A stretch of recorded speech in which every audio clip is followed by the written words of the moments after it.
Q1. Why does Calvin begin by emphasizing, "Because the Lord your God will bless you"? He grounds the entire law in God's blessing rather than in human charity. People are able to give only because God has first given.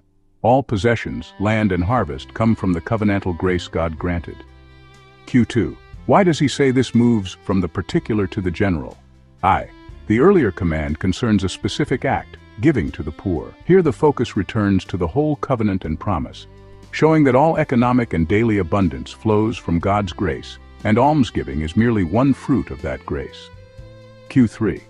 What is the purpose of reminding them of the promise of the land of Canaan? To remind them that their prosperity is not self-made.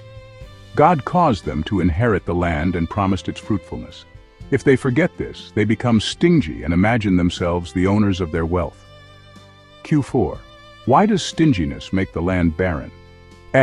Because the land's productivity is tied to God's blessing. When the people violate the law of mercy and become harsh, they despise God's grace. The result is that God withdraws his blessing and the land loses its yield. Q5. What does lending to many nations and ruling over foreigners mean? It is an emphatic description of the prosperity and honor produced by God's blessing, indicating economic strength and social standing, not an encouragement of profiteering through loans or political domination. Q6.